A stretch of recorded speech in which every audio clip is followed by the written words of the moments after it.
Peut-être une petite introduction avant. Ce projet-là s'inscrit en fait dans un projet de pièce de théâtre sur lequel je travaille avec deux autres personnes, Myriam Lanfesti puis Clara Vecchio. C'est un projet sur les bars lesbiens. Puis à la base, c'est un projet qui s'est basé sur des témoignages. Puis c'est ça, finalement, on a beaucoup réfléchi à notre rapport aux bars lesbiens, nous, puis aux fantasmes. Donc là, vous allez entendre des enregistrements. Puis j'avais envie qu'il y ait un jeu temporel que je ne vais pas trop expliquer parce que ça fait partie du truc, là, mais donc on a enregistré nos fantasmes, on a aussi recréé une soirée un peu à partir de ces fantasmes-là, où on a invité des personnes queer, puis des plus vieilles lesbiennes à se joindre à nous. Puis on a aussi des témoignages, il y a comme toutes ces couches-là dans les témoignages que vous allez entendre. Puis c'est ça, puis ça c'est une résidence que j'ai faite qui s'inscrit dans le processus de création, donc c'est moi un projet fini une incursion dans ce processus-là. Voilà. Oui. Merci à l'équipe de m'avoir accueilli. C'était vraiment une belle cérémonie. Wouh! Ok, je commence. Selon celle à qui j'ai parlé, la disparition des bars lesbiens n'est pas une affaire mystérieuse qu'il faudrait décortiquer dans un reportage d'enquête ou un balado de 6 épisodes. Est-ce qu'il faut traiter les choses comme des mystères pour leur donner de l'importance, pour être écoutés? Voici les 3 raisons qu'on me nomme principalement. Les femmes ont moins d'argent que les hommes. Quand un couple lesbien se forme, il disparaît de l'espace public. Les jeunes ne sortent plus.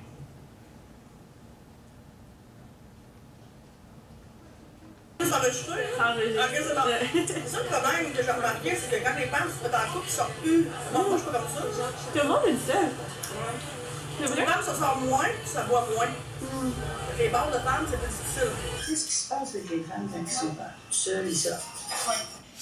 Je pousse la porte, ça sent bon. Cette résidence pourrait être un projet d'écriture sur l'écoute, sur l'expérience d'entendre, d'enregistrer, sur le rapport aux voix. Ce qui est particulier, c'est que je suis à la recherche d'un son qui n'existe plus vraiment, mais les voix qui l'ont provoqué existent toujours. Elles peuvent se remémorer le passé, peuvent-elles toutefois le réincarner. La rumeur serait une force incontrôlable qui se répand malgré nous. Je tente de prouver une absence, mais en parlant de cette absence, je crée une nouvelle rumeur et je me contredis moi-même. Ce que je collecte, je l'ai en partie engendré. Clara veut l'autorisation des gens avant qu'on les enregistre. En théorie, je suis d'accord, c'est la chose la plus éthique à faire, mais d'un point de vue artistique, j'ai envie d'argumenter pour la trahison. La capture des voix qui ne se savent pas enregistrer. Je suis fascinée par le décalage entre ce qui se dit sous surveillance et ce qui se dit si je n'étais pas là. Alors, à la soirée de l'amour sorcier, je laisse mon téléphone traîner sur la table discrètement et je pars aux toilettes. Ce sont mes enregistrements préférés. Quel soulagement de ne pas entendre mes petits et autres bruits d'écoute trop actifs quand je me réécoute. En tant qu'enquêtrice, je considère ma présence comme un problème à régler. Si mon objectif est de rendre une réalité telle qu'elle est, c'est d'emblée un échec. Dès que je prends la décision d'écouter, regarder, analyser une situation, je prends le risque de la transformer. Plutôt que de craindre mon impact, je pourrais le pousser au maximum jusqu'à devenir indissociable de mon sujet. En fait, je réalise qu'il y a une plus grande valeur dans mes enregistrements un peu broche à foin de la soirée que dans mes entrevues formelles. Celle où je paye un café ou une bière à mon interviewé, je ris nerveusement à toutes ces blagues. Ou du moins quelque chose qui m'intéresse plus. Un sujet qui ne se préoccupe pas du tout de dire la bonne chose ou de son devenir personnage. Pendant la résidence, je parle à Thomas de cette idée. On finit par constater que la plupart des gens finissent par oublier qu'ils sont enregistrés et me confient leur plus grand secret.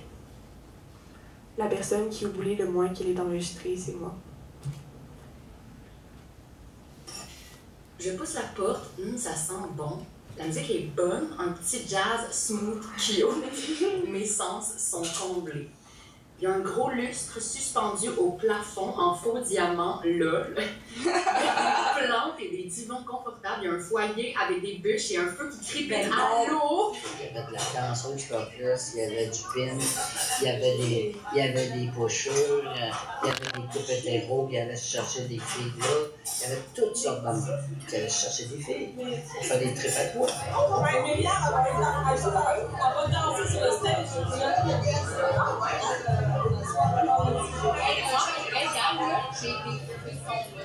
Il y a juste trop d'effervescence, genre ce monde-là sont pas. Je sais pas, j'étais. Tu sais, je me promenais au Lévigan, j'étais comme. C'est trop beau. J'avais des élans de larmes à l'œil. Moi, je suis sortie de là avec une dette pour la semaine prochaine. Ok, je veux savoir. Je veux tout savoir. Oh my god, je suis tellement contente. Mais dans les premières années, on vivait notre vie de couple, de femmes, dans les bars.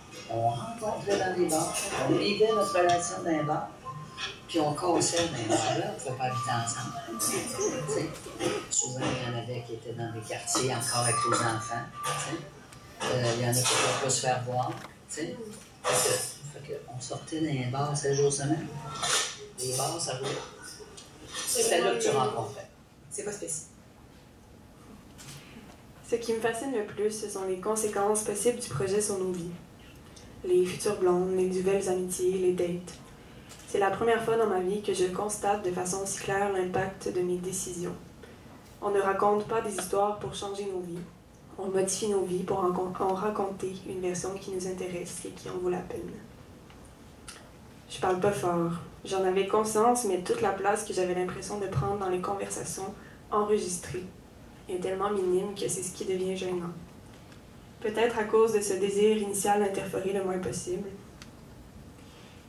Ce sont potentiellement les seules archives qu'il y aura sur les bars lesbiens, les enregistrements un peu boboches. C'est un rôle très lourd, être responsable de la mémoire lesbienne de ma ville. Je laisse pour la postérité des voix qu'on peine à entendre à cause de machines à café qui crient, d'autres qu'on n'entendra jamais parce que j'ai brisé mon téléphone ou supprimé un enregistrement par erreur. Je commence à avoir la difficulté, à voir la valeur de ces souvenirs réchauffés, repêchés de manière artificielle. Je ne veux pas enregistrer des corps qui se rappellent ce que c'était de vivre, je veux enregistrer des corps qui vivent.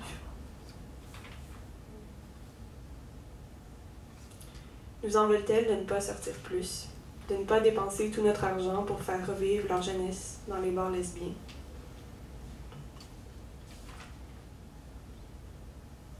J'ai peur de tout perdre.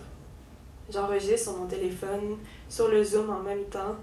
Je mets tout sur Drive, sur un disque dur, sur l'ordi de la charpente. Tous les secrets de ces femmes sont éparpillés parce que j'ai peur de les effacer par accident. Parfois, quand je prends le contact de certaines personnes plus jeunes pour ce projet, pour connaître leurs fantasmes de bar lesbien, j'ai l'impression de me magasiner des têtes. Je tarde à leur demander de faire une entrevue. Le temps file pendant la résidence et je me demande si c'était pas un prétexte, si je l'ai pas fait simplement parce que je les trouvais belles. C'est un grand avantage d'avoir ce projet. J'ai l'air engagée, occupée, artiste, et je signifie implicitement ma sexualité. Je n'ai pas à leur demander la langue non plus, je n'ai qu'à voir si elles sont intéressées ou non à y participer. Un coup de génie. C'est aussi un fantasme, celui de trahir les gens, de les espionner, de les observer sans leur consentement. À quel point s'est-il concrétisé? À vrai dire, très peu. La plupart du temps, je ne franchis les limites que dans ma tête.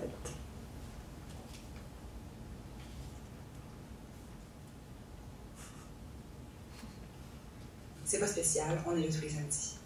Juste des femmes partout, beaucoup de femmes qui veulent frencher, rire, parler, zioter, écouter, danser, se coller et sourire à d'autres femmes. Moi, c'est la même action. C'est la même affaire. C'est la même. Ce que je trouve ça fou, c'est que t'as les deux ambiances, dans le fond, que je souhaite, genre, l'endroit, genre, super calme, le feu de foyer. C'est un peu, genre, le milieu du salon de gare, oui, mais, genre, en plus intime, plus cosy, mais en dessous, le dance floor, j'étais comme ça modèle. J'étais comme, ben oui, il faut ça. Il y a deux ambiances. Oui, c'est ça. J'ai trouvé ça. Ouais. Yes. J'avais 3 étages dans ce bar-là.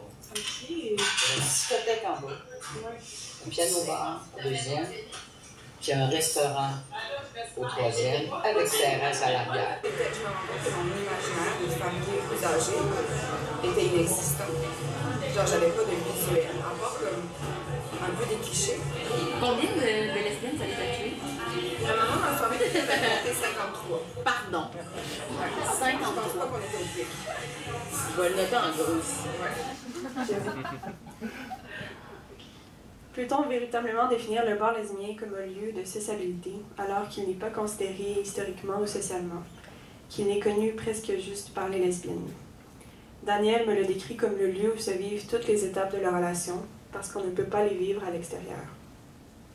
Il y a cet aspect performatif dans les bars gays. Tout le monde y va pour assister à la vie gay. Ils sont mythifiés. Les lesbiennes ne sont des mythes que pour elles-mêmes qu'entre elles. Le privé protège, le privé enferme, le privé joue avec et contre nous. On aurait beau me raconter 1000 fois des soirées dans les bars lesbiens, je n'ai pas trouvé de preuves plus concrètes que d'assister à la réunion des anciennes à l'amour sorcier. Les habitudes, le familier, le patinage, les alliances et les disputes contiennent des couches de temps que ne sauraient égaler les souvenirs. Juste vous dire, j'ai oublié d'enregistrer. C'était supposé faire partie de ma démarche. J'arrête pas de dire que j'ai peur d'oublier. J'ai oublié dans les deux trucs. Ouais. Voilà. On l'avait compris, je suis une enquêtrice angoissée. Quand je rencontre Marie-Hélène, je ne suis pas encore à l'aise avec le Zoom, alors j'enregistre aussi avec mon téléphone que j'échappe.